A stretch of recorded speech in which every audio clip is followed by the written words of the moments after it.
All right. I think Sherry's letting everybody in. Let everyone in.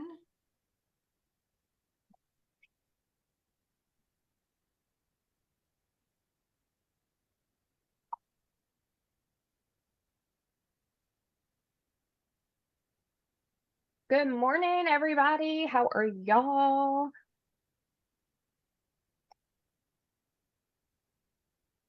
All right. I'll give everybody a few minutes to hop in. I know we had some people in the waiting room. They're coming.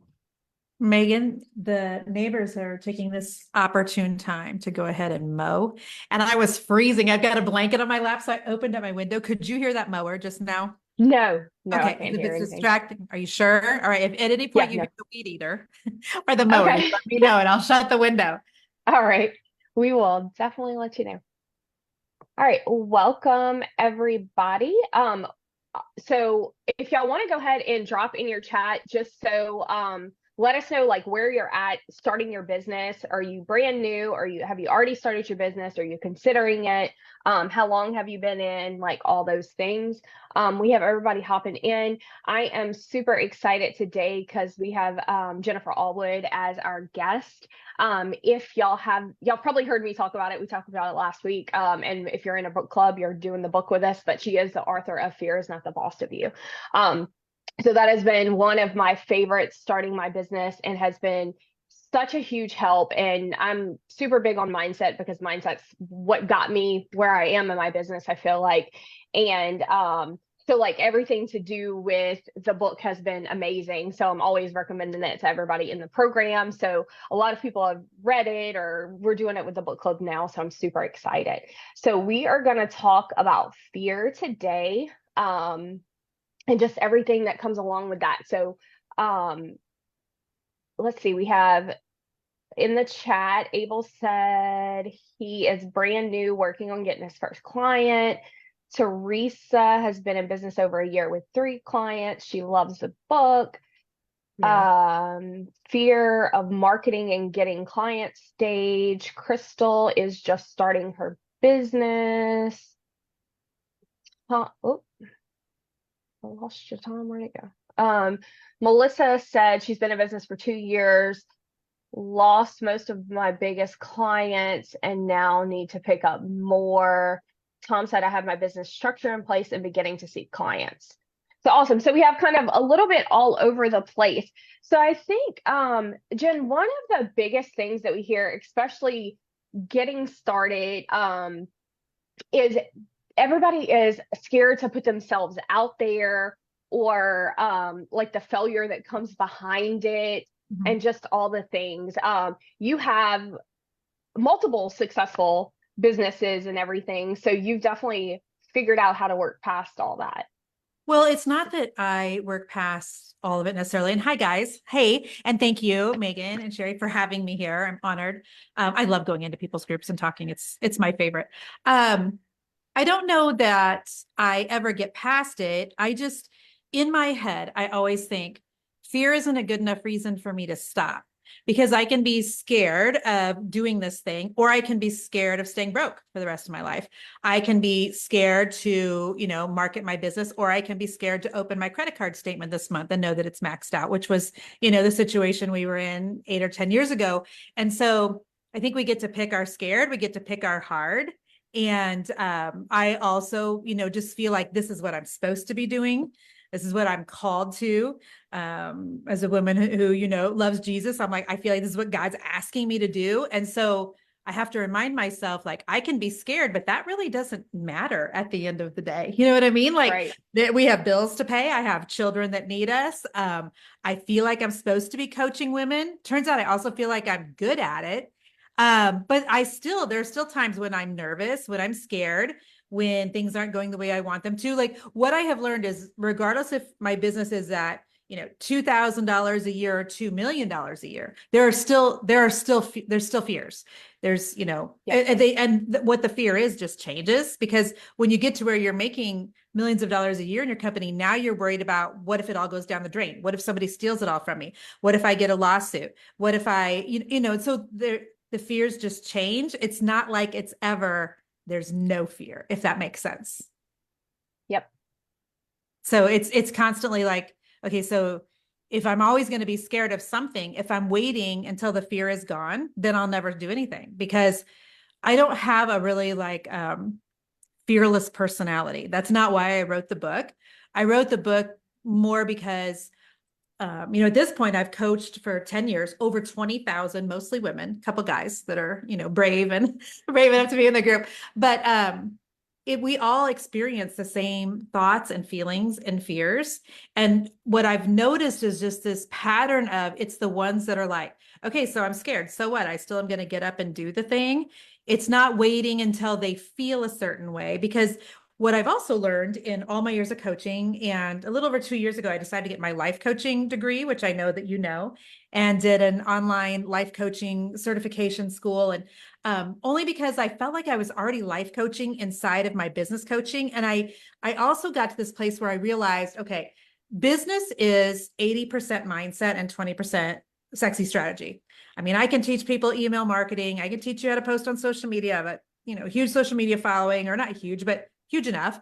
And so I can teach that. But if someone is still terrified of being on the internet, like, it doesn't matter what I teach. If they're still terrified to send an email because somebody's going to unsubscribe, it doesn't matter what strategy I teach.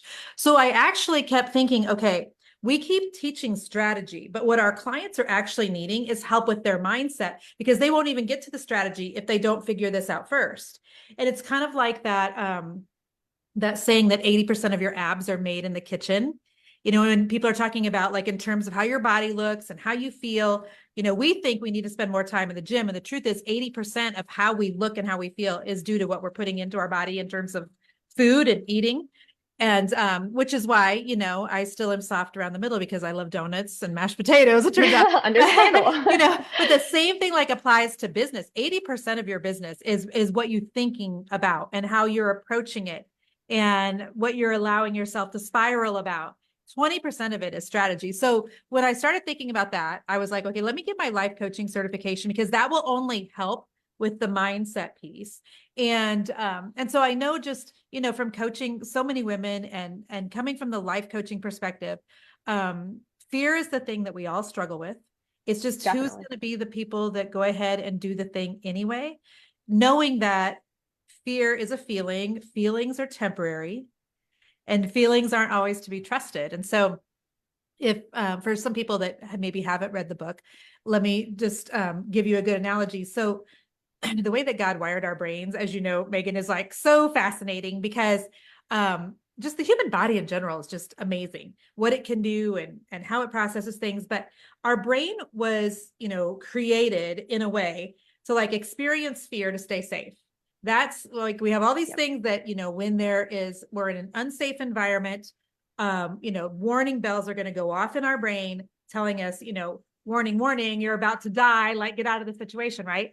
So, there's that really loud mower. You sure you can't hear that? Yeah, no, I can't hear anything. They're literally right outside the window. Maybe hear me. And so your brain is really not able to tell the difference of when you are staring into the face of a lion, or like, standing on the edge of a cliff on a windy day, or when you're launching your business and experience fear. All your brain knows is that, this is not good. We're in a situation we've never been in before, and it's firing. And so we have to be able to be like, okay, I'm scared to launch my business, but this is probably an irrational fear, because it's probably not going to kill me. Nobody's probably ever died by sending an email, and so we have to be able to like talk ourselves almost off of the business ledge, knowing that our brain is telling us that this is dangerous territory, but really isn't. Because what's also dangerous is you don't have enough money to pay your bills. You don't have enough money to, put your kids into a private school if that's what you want to do. You don't have enough money to put new, tires on the vehicle. And so I don't know if you've seen some of the latest statistics, Megan, about just, I don't know, because I'm on, and how the algorithm, I feel like I'm talking a whole lot, so stop me at any time. No, you're good. This is okay. awesome. So as soon as you watch a particular type of content on Facebook or Instagram, the algorithm, says, oh, Jen's interested in Yep. content about how bad the economy is now compared to like 10 years or 20 years ago. So what's interesting is if you see some of that content, now I'm getting a lot of it, just the cost of living now versus 10 years ago, 20 years ago. And, I've got kids ranging from age 9 to 22 and thinking, oh my gosh, what the cost of living is going to be for them in a few years. I saw something from Grant Cardone the other day that said in 2030, the average rent, I think he said, is going to jump from $1,500 a month to $3,400 a month or something like that. Wow. And so like, we're going to have to make sure, that our income is going up at the same rate, right? Well, if you look at like the ability to get ahead, the ability to produce wealth, the ability to have extra money, it's not by just working extra hours at a 9 to 5. It's the entrepreneurs. It's the people that unless you're a doctor or an attorney, but it's people that are in charge of their own destiny, willing to push themselves, think outside the box, be scared and do it anyway. They're the ones that are going to be able to financially, I think, weather, what's going to be coming in the years to come. So there you go. I'll Yep. let you talk. Yeah, no, most definitely. That's great. And yeah, I agree. And even what you said about like different fears at different levels of the business. I tell everybody all the time, I probably listen to your book at least 10 times, but every single time I listen to it, I have a different takeaway. And I think it's just because I'm at a different season of my business, a different season in life. And like that's what I needed to hear at that moment, because it's all still the same thing I've listened to, Well, and I can tell you, our business, we made a huge jump 6 years ago in my coaching business. We went from about $600,000 a year to 2 million a year. It just for business coaching. And back in, was it 2017 or 2018? 2018. And so every year since then, the business has just gone up in revenue. And, so what has also gone up is our bills every month, right. our expenses, the number of people who work for me, also the amount of stress, also the amount of pressure. And so like last year, we went backwards a tiny bit for the first time in 10 years of having an online business. And everything in me, all the fear things were firing. Oh my gosh, we're going down the tubes. Oh my goodness, this is the beginning of the end. Oh my gosh, I'm 52 and I'm washed up. Oh my goodness, it's all these, so I'm telling you, at every level of business, because it's not like the enemy of your soul is ever going to leave you alone, especially when you're in business Right. for yourself. And so there's always going to be, that chatter of what could happen and the possibilities of, and that worry and the pressure and the stress, regardless if it's just you and you're a solo entrepreneur starting out, or if you, are at the place where I am and we have a team of 10 people and, 10 VAs and $150,000 a month in expenses just for the business alone, not including, our personal life, which includes the home we live in, 2 Airbnbs, 4 kids. Right. And so there's still fear. It's just different. And so you got to decide for yourself, am I willing then to just stay stuck? Because that's really what the book is about. The book is about fear, but it's what happens a lot of times when we experience fear is then we get stuck. And then we don't know how to get out of that. And we say with our mouth, we want to do something about it. We want to change our situation and we want to change things for our children and change things for our bank account. And yet when you're stuck, it's really difficult to figure out, but what am I supposed to do? What do I do? And the answer is always action of some sort, which is also the thing that we're inevitably the scaredest to do. So there you go. Right. Yep. Most definitely. One thing that we always hear all the time, like talking to people, one of the biggest fears is to show up on social media, or like, what is my family going to say because I'm posting this thing, or they're going to unfollow me, and just all the things. And for me, that's listening. I did tons of mindset work in the beginning of my business and still kind of continue to do that. So I realized early on, like, that I had to decide exactly what you said, like what's the fear more about. And I had a really strong why, because I wanted to be there for my daughter and and all the things. So I think a lot of people, or what we see is a lot of people have a hard time pushing past those fears. What do you typically say to those people, especially brand new and just not even knowing how to approach that, like showing up? In terms of being like forward facing on social media? Correct. Yeah. So, there's a lot of different things that go into that. So number one, the majority of the time, your friends and family will support you in the beginning stages of a business. Because, in the beginning stages, it's new and it's sexy and they want to be the ones that are supporting. And, my husband started a golf apparel company, a little over a year ago, selling like men's golf polos and things. And like one of our friends just ordered several sweatshirts and things from him this morning. And so that feels really good, right? You know, when your friends and Yeah. family support you, but there will come a time when that newness kind of wears off and they possibly won't anymore. And so what you have to keep in mind is the more than likely your friends and family are not your ideal clients for whatever your business is. And you have to not take it personally when they're not supportive. Don't take it personally when they don't even follow your business Facebook account. Like, it's okay. We need to be okay with they're not my ideal people. They're trying to protect what's on their feed. I need to not get all, riled up about it. I think we need to be super careful of who we share our business hopes and dreams with.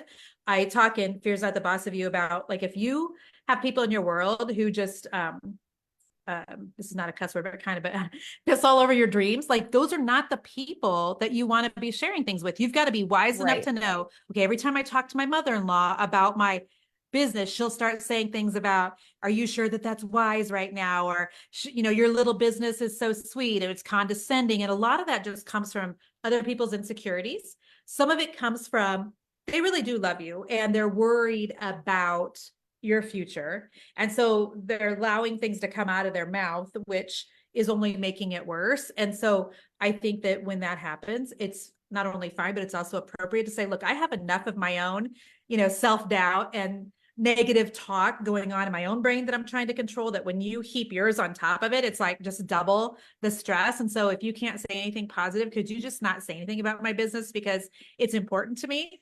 And also your relationship is important to me. And I don't want to have to pick one or the other. And, I think that sometimes you got to keep your circle like smaller in the beginning when you're talking about business and your dreams and aspirations, which is why it's so important people stay in groups like yours, because the only people that understand the pressure and the fear of being a business owner or being forward facing on social media, those sorts of things, are other business owners. I always use the example. I remember my best friend got cancer 5 years ago. It was a really rare, weird type of liver cancer. And I just remember thinking, I have no idea like how to relate to any of the things that are going through her head or her brain. And, my job was just to support, and she was healed through surgery and she's great. But I just remember thinking, like, I have no idea what it is like to have cancer. So I don't know what she needs. I'm trying to anticipate things. I'm like, I have no experience with that. And our friends and family are the same when we have a business. And I'm not, by the way, comparing cancer to business, but it's just, they don't have any way of understanding that you're scared to go do something on social media. In their head, they're like, it's probably not that big of a deal, except if they had a business and had to do it, they would be spiraling as well, Yeah, so, exactly. So when it comes to be really forward facing on social media, there's just a couple of things that you can keep in mind. One, you don't have to be. You can build a business that does not have your face as the face of it. So for instance, my husband's golf apparel company is called Fairway Finest. It's shirts, you know what I mean? So like, he's a model in a lot of the pictures, but the business is not dependent on Jason being on Instagram, doing stories. In fact, my husband's not even on social media. So it's our older boys that take care of it. So you can definitely build a business like that. Now, if you have a coaching business or something, though, that's going to be really, really hard and really, really tricky. And I don't know of anybody that I think has done a good job of that. So then you're going to have to decide, okay, what is it that I'm actually worried about on social media? And there's usually one of two things. People are either worried that they're going to look stupid and people will call them out for looking stupid, or that they will have like crickets on their social media, that nobody will comment on things, that it's going to stay small forever, etc.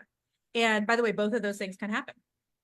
And so I never try to tell people in my groups, like, that's silly to be worried about, because it's definitely like a real thing. Both of those things might happen. You may get, bullied on social media. You may get people telling you you're an idiot. You may do a post that later you're like, that was stupid. Why did I do that? Like, all those things are quite possible. It's also quite possible people will never comment anything negative. You're not going to say so. You know what I mean? Like, the possibilities are both ways. The only way you're going to know is to actually get on social media. What I think, I love social media because I'm truly an introvert, which people never want to believe when they, see me speak or on my podcast or something. I am totally an introvert. And the reason why social media, and I am literally about to lose my stuff over these people and their weed eater things. Pretty sure We they've still got can't hear every weed, Megan. it. As an introvert, I love social media because one of the things that introverts always want is the ability to kind of control their surroundings, their situation, who they're with. And so, in my opinion, if you have a huge extroverted personality, you can be great on social media because you're, the life of the party usually. And if you can make that translate to social media, you'll be gold. But there are a lot of extroverts that don't do well on social media because it's not face to face, if that makes sense. It's behind a screen.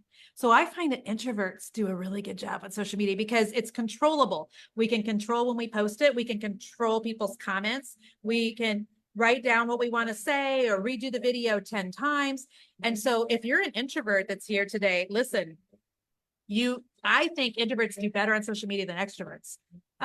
Bullying is definitely a thing, Cynthia, but the majority of you would be putting content online that isn't really bully like worthy. Not that anything's bully worthy, but I'm guessing most of the people here aren't talking about hot topics on their social media or politics or, laws or those sorts of things. So then when you think about, okay, well, what would I get bullied about? And so my background before I was a business coach, I actually owned a painting company in Kansas City where we lived full time for 17 years. And you would think that that would be a pretty neutral topic, right? It's paint. I was painting in people's houses. I was on Extreme Home Makeover.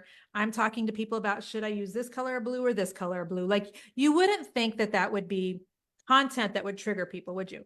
However, what I found is that anytime I talked about my dislike of chalk paint, oh my gosh, people would be like, I used chalk paint on my kitchen cabinets and it worked fine. And I'm like, yeah, well, I think it's a horrible idea. And I've been, and so what was interesting is people would come at me for my opinions on paint. And at first I was like, oh my gosh, let me take down the post or let me change something. And then finally I got to the point where I'm like, now I'm 52. So, I'm a 42-year-old woman or a 45 or a 38-year-old woman. Why am I like cowering about people disagreeing with me about paint? Like that is ridiculous. And I had to come to terms with being okay with just other people disagreeing with me because for Cynthia, I just did a podcast. If you write this down on your notes, if you happen to be taking notes, it's on the Jennifer Allwood podcast. And I think it's called How I Handle Negative Comments on Social Media. I think it came out last week. Do you remember, Megan? Awesome. Yeah, I Was think it you're last right. week or the Yeah. week before? And so I talk about the difference between negative comments and trolls because it's two totally different things. And their intention are two totally different things. And in 15 years of being online, with over 600,000 followers, I've only had one troll experience in my entire of all that time. And it was because I posted my opinions about, thank you, Sherry, for putting that in the chat. I posted my opinions about what I thought was an exceptionally raunchy Super Bowl halftime show a few years ago.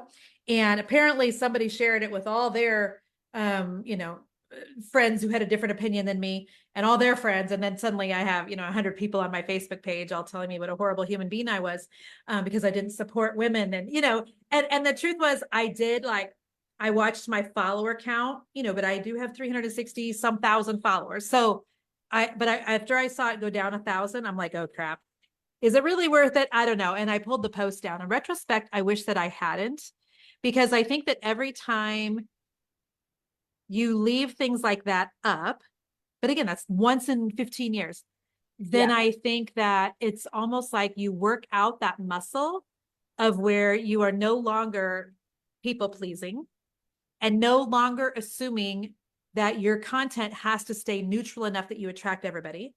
And the thing is, anytime you post something that has people like talking about it on both sides, even if it's just paint, it's great for reach because you're at least having, comments and chatter. And what it will do is it will automatically magnetize a certain group of people to you, and it will push away a whole nother group of people. And during the pandemic, I got a little bit more vocal with some of my thoughts and opinions, especially about my kids having to wear masks at school. And we have one child in particular who that was really, really a rough situation for.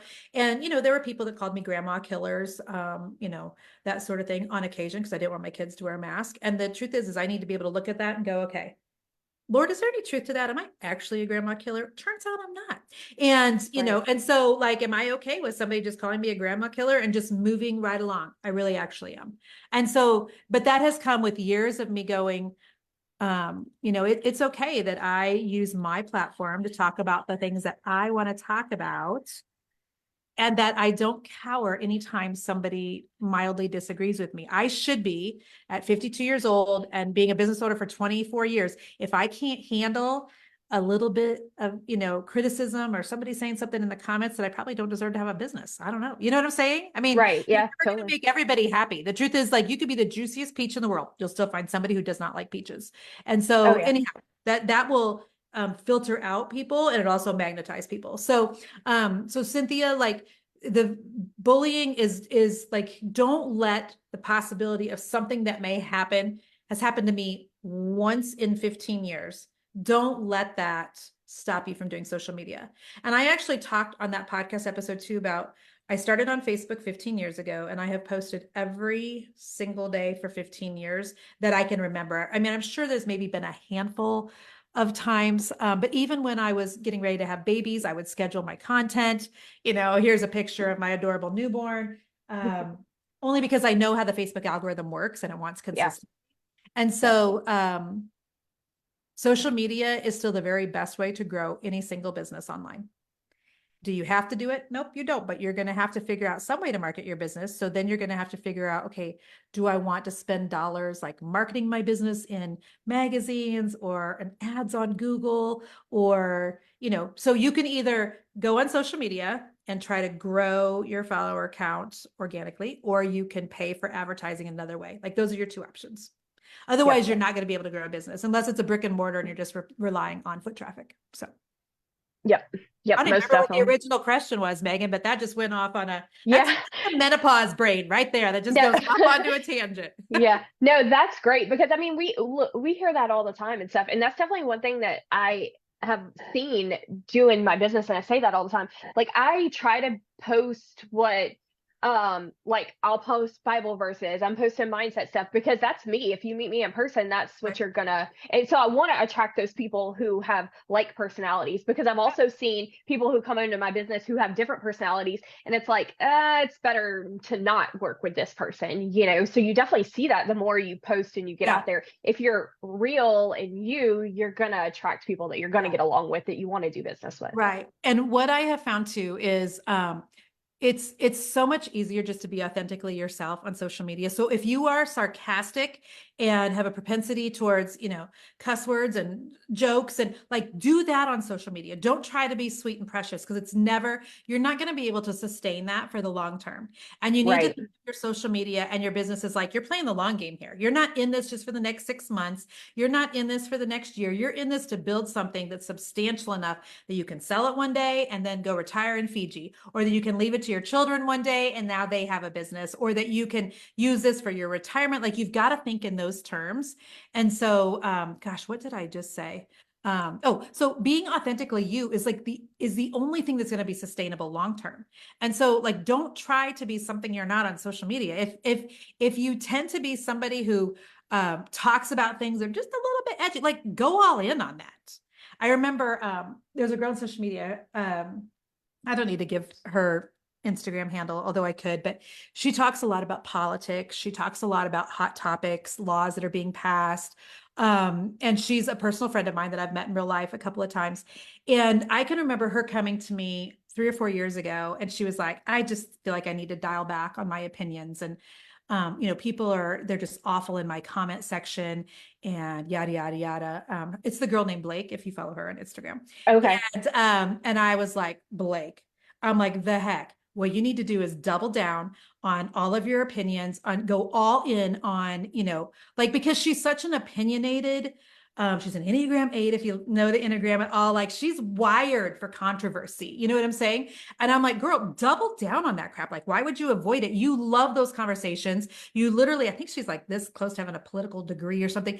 I'm like, go all in that. I'm like, if you go all in on that, you're going to explode. And now she's got way more followers than I do on Instagram a couple years later.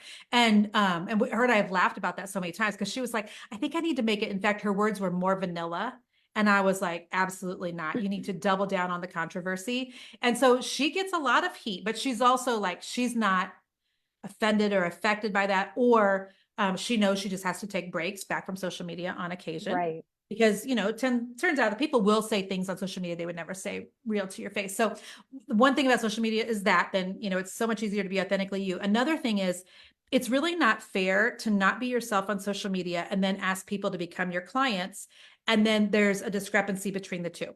So if I never talked about my Christian faith on social media, but people came into my coaching program and I pray over them, I feel like it's not fair to them. You know what I mean? It's almost Right. like, Yeah. hey, I want you to know what you're about to get into. I know a whole lot about business. I also love Jesus. I hear from the Lord. So if the Lord gives me a word about your business, like I will ask your permission, you know, hey, can I share something I feel like the Lord's saying right now? Like I do it in a non-offensive way, but I don't want people that like, they definitely are like this with any sort of prayer or religion.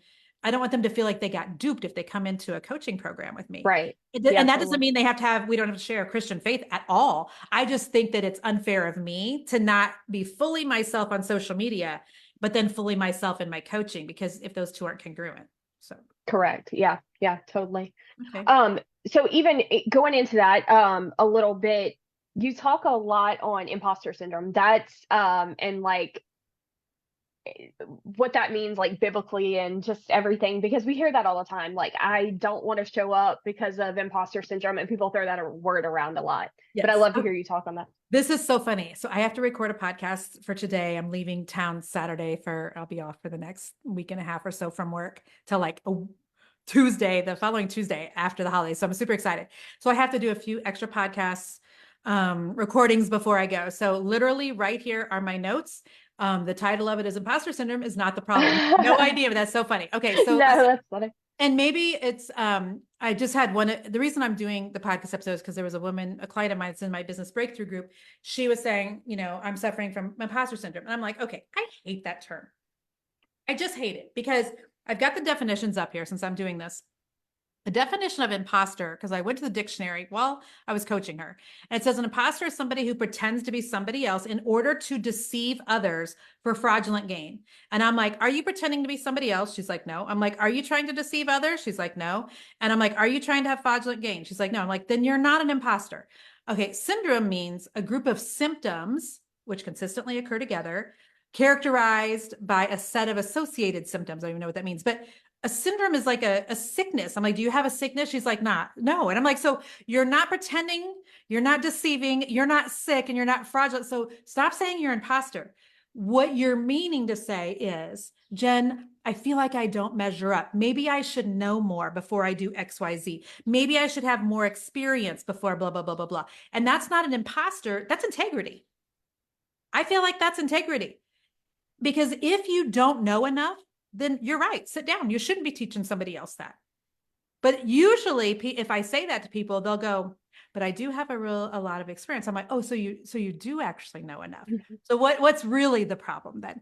So really the problem is you're just afraid you're going to steer somebody wrong. You're afraid you're going to coach somebody wrong. You're afraid you're going to mess something up. But I'm like, okay, so have you ever steered somebody wrong, you know, in terms of your parenting? Have you ever like handled a conflict with your children incorrectly? I mean, I sure have. Have you ever, you know, jump down their throat and you shouldn't have, or you should have extended grace and you didn't, or you shouldn't have been so concerned about one thing with your, like, what do you do when that happens? Or with your spouse if you don't have kids, or with a friend if you don't have a spouse? Like, will you go back to them and you just say, hey, you know what? I was a knucklehead. And there are so many times, not so many times, but there's often, not even often, there are times in our business that I'm like, you know what? I don't have a good answer for you. You know, Jean or Sue, or like, I'm not really sure why that's not working. I would have thought that if you put that course out in front of people at that course, that would have done great. Like, I don't know. Or somebody will ask me something techie, and you know, from being in my group for years, I am not techie in the least. So my answer just has to be, you know what? I don't know. That is not what I'm good at. It's not my wheelhouse. Let me find out an answer from somebody on my team. Because the problem is, we think we should be able to answer all the things if we're coaching or consulting. We think that we should, you know all the things, and that's impossible. And who's able to do that? Like, God hasn't Right. gifted me in every area. What do I understand? I understand how to sell things. I understand the psychology of selling. I understand people, especially understand women. I understand fear and mindset. What I don't understand is how to get a CVS file, to use for your Facebook ads. Like, I don't know. And so like, it's only ego and pride that thinks I should be able to know the answer to every single thing. And that's why you're scared to coach, because you're thinking I should know everything. And the truth is, you just need to know a little more than the people who are coming behind you. You don't need to know everything. In fact, like I've told people before, because we have not hit the $10 million a year revenue mark yet. I wish, but we have not. And so I've told people before, but sometimes I wonder if people would want to coach with me if I was over 10 million a year, because I would be so far removed from, where they're at, that it's almost like we're not even playing the same, we're not even talking the same Right. language anymore. Does that make sense? And so Totally. when people are like, do I know enough to do this business? Do I have enough experience? I'm like, if you're trying to teach it, do you just know a little more than the people coming behind you? Because that's when it's best, is when you're just a few steps ahead and you can still remember what it's like to be back there. Yep. So Totally. imposter syndrome it's like, just erase it from your vocabulary. The words don't even make sense together. I like I love that. You're a fraudulent disease. No, you're not. Yep. So listen to that podcast when it comes out, and Yes, I'm I'll have excited to about make that. note that I talked in your group, because that'll be funny. Yeah. Yeah. Yep. That's funny. So, another thing that we're seeing a lot on calls is people like procrastination, feeling like, and you kind of made a comment on this earlier about taking action, but feeling like I need every single process in place. I need a website. I need like all the things before I can start a bookkeeping business. What are your thoughts on that? Well, I talked to you about, there's only been a couple of guys that have gone through my coaching program, but one guy, he made wreaths for a living, like, wreaths that you put on your front door. Mhm. And I was coaching him, and he had a great, like, 6-figure a year job, working in the oil industry. And I was like, you need to leave that, go all in on the wreaths. And he's like, no way, I will never leave that. And I'm like, well, that's foolish of you, because you could like just slay at this, wreath thing. And at this point, I don't know how many millions of dollars a year he's making off of Wow. instructing wreaths. But his website, for the longest time, I'm like, it is just so bad. It's so bad. And there's other people that I've coached that like their website is terrible, and yet they're still making so many sales, Megan. So usually what people are doing is they're just stalling. The same with people when they come to me and they're like, I just have so many ideas for a business, Jennifer, and I can't pick one. And I'm like, at some point you got to kind of quit believing your own BS, because the truth is you're just scared to pick one. The truth is you're just terrified that if you pick one, it's the wrong one, you're going to fail. Like, just call it what it is. Don't say, I don't know which one to pick. You know full good and well which one you want to do. You know full good and well which one you feel called to. You're just afraid to pull the trigger, and just say that. Just say, I'm afraid to start, instead of saying, I don't know what to pick. And so when people are scared that they don't have all the right things in place, like sometimes they don't. Like sometimes you get a little bit ahead of yourself. You could have had, your website could have looked a little better or been a little more user-friendly, but the majority of the time you already know enough and you already have enough in place to go, but it is just a way of like stalling. And so there's a saying, I think I'm not sure if it's in my book or not, about procrastination. It was from a woman, a female bishop, and it said something like, procrastination is the assumption that I can put off until tomorrow what God has asked me to do today. And when I read that, I was like, wow. Okay. Procrastination, let me say that again, is the assumption. And I think it was the arrogant assumption that I can put off until tomorrow what God has asked me to do today. And I was like, that is so convicting. I mean, that is really, really convicting. And It so is, yeah. the thing with procrastination too And not to get like all super religious on this call, but a lot of Christians, they love that Bible scripture. Like, I know the plans for you, says the Lord, the plans to give you a hope and a future. Well, the very word plans means that there's like a time component attached to it, right? Like one of our sons, I say my son, our son, he just got engaged. Isn't it funny how he's like my son when it's something really great and your son when it's something, no, when he's in trouble, I'm joking, but he just got engaged. They're planning on getting married. They set a date. Like if you're planning on having a baby, there's a date. And so I think sometimes that we get really loosey-goosey about timeframes, and we keep thinking that we can, we're procrastinating out of fear because we think we have a lot of time, forgetting that like time is really important to God. And when there is a plan, there's always a time component. And I do talk about that in Fear is Not the Boss of You. And I talk about the fact that like, have you ever had an idea for an invention or, like to come out on the market? Like I remember years ago, I thought, what I should make a day planner, because I'm a traditional day planner girl. My team calls it my dinosaur calendar. I don't care. I don't keep my calendar on my phone. I keep it in a day planner. And I can remember thinking I should come out with a day planner that has like Bible scriptures, but it's also got mindset stuff. And then I remember like 2 years later, a girl in my industry did. And I'm like, dang it. I thought of that. I can remember when I first saw the first purse that I ever saw, and they've never really taken off, but you would open up the purse and a light would come in on the bottom. And I remember thinking, I literally thought of that because everything gets lost to the bottom of your purse. And I remember thinking, oh my gosh, I should have invented that, when I thought of it. And so when I think about procrastination, I think if I just keep putting things off, I wonder if God ever says, well, all right, Jen, you could have had, there was this huge opportunity here, but you just continue to put it off. So basically he like leapfrogs me and goes to the next girl who says, I'll do it now, even though I'm scared. I don't know if that's good biblical theology, probably not. But I think sometimes we have to almost trick our own brains into doing the things that we're scared to do. And I know I don't want to get leapfrogged. I don't want God to use somebody else. I want him to use me. And so while I'm procrastinating, somebody else is planning and executing, and I need to remember that. Plus, let me just say one more thing, and this goes back to our conversation about social media too. When it comes to procrastination, I need for you to remember there's a season for everything. And right now we're in a season, especially for female business owners. I think you've got some guys in here too, but so no offense, guys, but we're really in the season where women are kicking butt online. And it's because the marketing style of women is just different. It's more heart-centered marketing. It's more, there's a lot of more feelings and things like that. Women are kicking butt online right now, selling things. But will that window be open forever? Of course not, because the next thing and the next thing and the next thing. And so like you're procrastinating and that window's closing. And so I just, I want people to remember that procrastination is always fear-based 100% of the time. Yep. Yeah, most definitely. I love that because that's definitely one of the things we see all the time. Everybody wants processes in place and all the things. There's so many people that I've seen go to 6 and 7 figures a year who all their processes were sloppy. And I'm not saying that that's you can't stay that way, right? I remember, our business went from the 600,000 to 2 million a year in a 10-day period. We went from, I had 800 clients. So sorry, 700 clients in my monthly inner circle, my monthly group.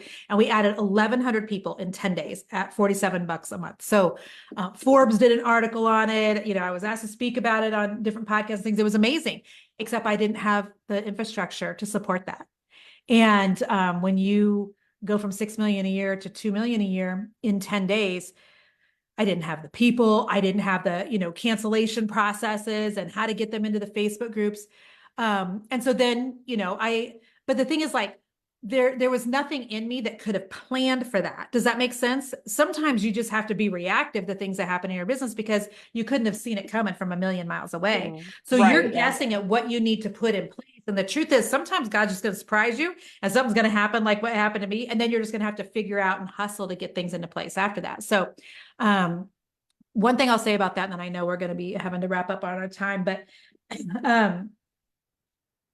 when it comes to like procrastination and putting things into place, here's one more thing I want people to remember. I know that when I look at like the coaches that I've had, And I'm like, oh my goodness, thank goodness that they like fought their own dragons, fought their own battles, forced themselves to hold their feet to the fire and did their business so that I could be coached in the way that they coached me, so that I can coach all these women who are coming up behind me, so that they can coach, you know, like what you're doing with these people. And so I feel the responsibility of that. Like, I can't, if I am to procrastinate or get stuck in fear, who am I affecting? Would Megan be doing what she's doing if I wasn't doing what I was doing? If Stu and Sandy and you know what I'm saying? Like those people weren't doing what they were doing. I'm just saying that there's a ripple effect. And we like to think that nobody's affected by our disobedience, by our procrastination, by our staying stuck. There's a whole heck of a lot of people that get affected by that. People that could have a job from, you know, working for you in the next year, 2 years, your family who could really use for you to get some sort of a financial breakthrough, you know, your parents who need somebody to take care of them full time. Like there's a whole ripple effect to you being disobedient, to you procrastinating, and to you staying stuck. And so there's times when I think to myself, okay, I really don't feel like coaching today or doing the podcast. And then I also remember, okay, too much is given, much is required. And that's at every stage. And so I don't really think that I get the luxury of just sitting things out because I don't feel like it or because I'm scared. There's other people that are dependent on me, just like there are other people dependent upon you and every single person that's here in the group. So. Yep, most definitely. I heard you say that. I don't know if it was in your book or one of your podcasts or something, and that has stuck with me. And I definitely tell everybody that all the time in the group when we're coaching. Like, think about how you could be changing somebody else's life. So if you're not showing up, like you're affecting them in the long run too. 100%. So like, get past yourself. me. Yeah. Yep. Because procrastination is really me-centered. Yep. I don't feel like it. I don't know. I don't wanna. I'm not sure. It's all I. And if you'll take your eyes off yourself long enough to see past and see the people that need what you've got, most of the time they don't need it perfect. They just need it now. Most of the time they don't need you to have more systems in place. They just need it now. And that can be really convicting in a really good way. So. Yep. Most definitely. Well, thank you so much. This was awesome. I know you have another call to hop on. Everybody, if they want to connect with you, Facebook, podcast, anywhere else. I mean, if anything. they're podcast listeners, it's the Jennifer Allwood Show. So that's easy to find. Or Instagram DMs because okay. And I have a couple of Instagrams, but it's just the Jennifer Allwood. It's got the blue check mark. Facebook's verified also. I had to pay for the Instagram verification. Oh, geez. I know. I got verified on Facebook like 8 years ago, just randomly one day, woke up and had the blue check. Instagram would never verify me. So now I pay for it and that's fine. So there's a blue check behind that one, but that's where I answer my DMs at. So. Okay. Awesome. Well, we really appreciate this. This was great. And thank you so much. And we'll definitely share out that imposter syndrome podcast whenever. Perfect. All right. Thank you so much, Megan. Take care. Thank you. You too. Have a good one. All right, guys. Sherry and I are still here. If y'all have questions that y'all want to ask, hopefully that was super helpful. But yeah, if y'all have anything, I don't know if there's any comments anywhere, Sherry. I didn't even think to ask that while we were. I've been seeing comments. I don't see any questions per se. So okay. A lot of value out of it. Melinda says this was amazing. Awesome. So it was a lot of fun to watch that. I think that it was a very good group. I would have one question in terms of procrastination, and that would be what? And I know she just says, let's move on. Let's go to it. So how do we get past that? How do we get to that point where we just say, I'm ready? And you're never really ready, but you're not. You're not. Action would be the one way to get past fear. And have you listened to her book at all, Cynthia? I did not. Okay. I feel like I'm overwhelmed with all of the things in my life right now, but no, totally. I'm definitely going to get it. I'm going to get the audio book. That's what I was going to say. So audio is what I've done from the beginning of my business. So that way, when I'm in the car, instead of listening to the radio, I'll put on an audio book. If I'm cleaning, if I'm doing something. So that way I don't have to okay, I need an hour so I can go sit down and read. I can just kind of listen to it as background. But I mean, one of the things that she definitely talks about in there is, and Sherry might have something to say on this too, but is fear is like a muscle. You have to exercise it. So like just like going to the gym, it never completely goes away, but the more you do it and the more that you show up, the easier that it gets, and that you just have to take action to be able to move to that next step. So you have to show up and do it. So even like she was talking about like what's the worst thing that can happen. So, and I don't know exactly where you are right now in your business, but I'm assuming like maybe you're stuck in the processes, trying to figure out processes, website, and all that. So if you went out today, marketed your business, you've got a client today, what's the worst thing that can happen if you didn't have a website up or you didn't have your processes? Like start thinking back like that and working through that thought process. It makes it one easier to just get out there and show up because now you've thought about it. But I like her, how she always says, because I always think about it, like, what's the worst thing that's going to happen? Is it going to kill you? No. Like, because you showed up with no processes. Okay, so you get That's the a good client, question. you know, so think about it from that standpoint. And then honestly, just show up and do it. That's the easiest thing. For me, it's always been my why has been strong enough that it's pushed me past whatever those fears are. So from sitting in a parking lot at a coffee shop, not wanting to walk into a client because I didn't think I was going to be able to, or a potential client because I didn't know if I was going to be able to serve them or whatever, and about to freak out, not going to do it. But remember, like, hey, if I don't even do this, I don't even like, I'm going to be stuck in a 9 to 5, never going to be there for any of my daughter's activities at the end of the day. So think about it from that. And I don't know what your why is. I don't know all of your background, but like stuff like that is what's going to help you push, because at the end of the day, you have to just show up. You have to just do it. And the more you do it, the easier it's going to get. And you're going to see, okay, it wasn't as scary as you thought it was going to be. Right. That's a good way of thinking of it. Because when you said that, I was like, well, nothing's going to happen because I do know QuickBooks. I do know how to debit and credit. I do know what needs to go where. I have the knowledge. So it's not that I don't have it. Now it's just time to say, hey, let everybody else know. But then Yep. that's the part that, and then the next action is, hey, sell yourself.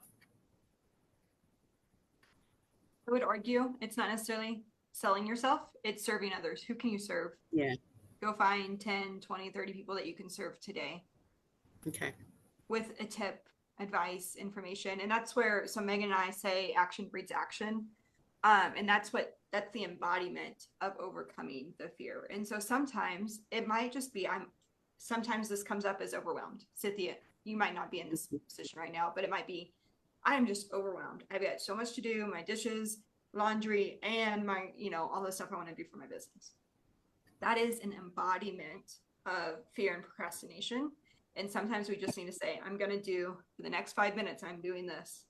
For the next 5 minutes, I'm doing this, and just take one thing at a time, because it just breeds more action. Well, that's how I feel about exercise in my life. So I'm just doing 15 minutes a day. Yeah. Sometimes. And then Yeah. And that's important. There's and I don't know what book or mindset, but one thing they all like that they say is like, even start just showing up at the gym for exercising. Like it's just that one little step of physically doing something like that that gets you going in the right direction. And just like Sherry said, think of the other people, think of how bookkeeping can change their lives. So like what could that mean to a client? If you took over the bookkeeping for them, how could that change their business, which in return is going to change their lives? It might give them time back to have time with their kids. It might save them money because they were doing it incorrectly and have a huge tax bill. Like think about it from that standpoint. So don't show up on social media for you, show up for them, because if you're not telling everybody what you have to offer, you're doing a disservice to them as well, not only to yourself. Okay. And then Crystal has a Good question points. too.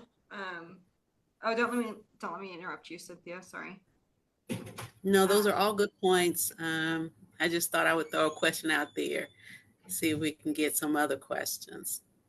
No, most definitely. I'm glad you did. Thank you. Crystal says, do you guys have a mentoring program?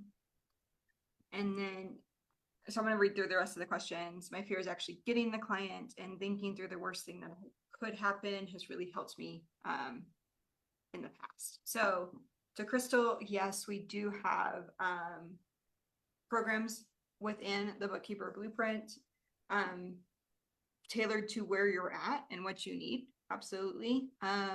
We also do workshops. So we have a workshop coming up on July 2nd that is all about processes, systems, procedures, all of that. And it's hands-on. So that one is a hands-on workshop. So when we use the word workshop, you know that you're showing up and you're going to make progress in your business. If we say workshop, it's not sales call, things like that. So as far as mentoring, we have a couple. So we actually have 12 coaches with us that help from anything with marketing to the actual bookkeeping itself. So if you want to share your screen and ask questions, we have that. And then we have like group calls where you can hear how other bookkeepers are running their businesses and things like that. Megan, do you want to explain those a little bit more or go into more detail on what we have? Yeah, and we even have the individual one-to-ones and stuff. So the mindset stuff, if you're in our group coaching program, we're actually doing book club right now and talking about fear is not the boss of you. So doing like group club discussion, mindset related. And then like even the one-to-ones, you're able to use those for any part of your business. So anything business related. Hey, I need help setting up the processes. So what we're going to do on Tuesday, if you feel like you need it more hand-holding or more in-depth, we got you. If you need help marketing, email marketing, things like that, the mindset stuff, the bookkeeping stuff, like every piece of it. And like Sherry said, we have 12 coaches. So everybody brings a different little bit of experience to the table. Can I ask another question? Of course. Okay. So you have several different ones. In at my stage, all I've got right now so far is my my entity, my LLC set up through the state, and that's pretty much it. I'm working as a bookkeeper right now with a mechanic shop, and he said he would be my first client, but I'm still trying to figure out how to do all that because there's certain programs, like his program doesn't talk directly to QuickBooks. It goes through a middleman called Accounting Link or Back Office. I don't know if y'all heard of it. And in order to get all that information to QuickBooks, that has to be exported into QuickBooks, and it's only on one computer. I'm not gonna be able to do it remotely. So I don't know if I'm going to continue to use him as a client or not. We haven't really discussed it, but I'm at the part where I'm marketing myself. I need to market myself, and I really don't know how to get clients. So now I'm just trying to get clients. I'm at that stage. Yeah. So our course, our one-to-ones, like everything that we have is set up to help. The course walks you through like the marketing, how to get clients. Hey, I got a client. What do I need to do? Here's your engagement letters. Here's your templates, onboarding documents, like all the things. Like we have everything that you would need from the beginning till, hey, I got the client. Now I'm trying to do the work, that kind of stuff. So, and then the one-to-ones, our co-working calls, our paid Facebook group, like you can ask those kind of questions. We are more than happy to help you. I think pretty much every one of the coaches have marketed their business in a different way. I've done Facebook, but I've done Facebook more of like posting and stuff. Chelsea, one of the coaches, has done Facebook, but she's done like some messaging via Facebook. So then Sherry's done Upwork. We have people who are in BNI groups. So like everybody's marketed their business different ways or tried different things and stuff. So there's tons of different ways to market your business. So we try to bring all of that to the table. We have a ton of that information in our course as well. So yeah, and like I said, 12 coaches. So, and we're open books. We want to help everybody get where we are, you know. Do you have a pricing tier or certain programs cost certain things? I want to get pricing so that way I know what to expect when I start. Yeah, definitely. Let me give you the website. I'm gonna drop it in the chat real quick for you. Also, Crystal, feel free to if you want to hop on a call and chat more in detail about it, but I'll drop the Oh, why did I do that? Here's the link. But even with this mechanic client, I don't know what all y'all are trying to get into his QuickBooks Online, but know that sometimes maybe you can be able to just pull reports and that'll be and pull reports from there and then do like just his bookkeeping. I'm gonna say just his bookkeeping, but you know what I mean? In QuickBooks, so you're not physically having to go there. So even if you have to, you might be able to tell him how to pull the report, email it to you. Something so you're not having to go physically there and work. And I'm not 100% sure of that system and how everything works, but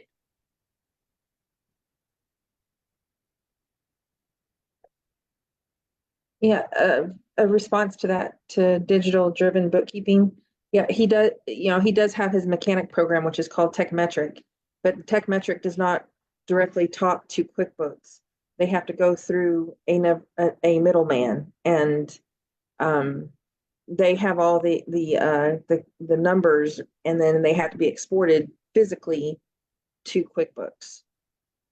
So it's just really hard to, get it done unless you're in the office. And I don't know, I love my boss. He's a great guy. When it comes to doing the tedious work, he doesn't really want to do it.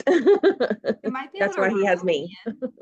You might be sorry? able to remote into his computer so that he doesn't have to send it to you if you want to keep him as a client. Setting up a remote desktop situation, using something like Splashtop, or I know Kyle, he's my husband, he will get on calls. He has set up remote desktops for me. So Can you say that again? Splash what? Splashtop is a software I used to use until he started setting up remote desktop connection. So both of those. Okay. So Splash Top, like you're gonna splash in a pool. Okay. Yep. Okay. I'll talk to him about it. Thank you for See y'all's if he can information. cover the cost of that, and then, All right. might be an option. Thank you.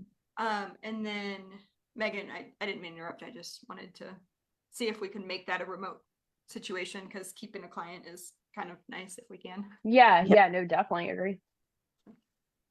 Thank you for your information. Crystal, do you want us to start a group message with you? To Sure. make sure you get all the pricing information and stuff that you have. Yes. Questions you have. We'll just start a Facebook message if that's okay. Okay. Any other questions that I might have missed, or last call for questions? If you have a question you want answered. Oh yeah. Well, we do this call every Thursday, so we are looking forward to seeing you guys next Thursday. We have a couple of guests lined up throughout July. And then we do have the 2-hour hands-on workshop. It's $47. Megan, I didn't grab the link for that. The link will be in the Facebook group, and she might have she posted it. Oh, cool. Allie posted it. Thank you, Allie. Yeah. So if you guys want to join us on that, that is all about you guys. If you guys have questions, bring your questions to that call. We will record it, but if you want to jump on live, we can tailor it to those that are live for sure. Yep. We also, I see a question in the Facebook.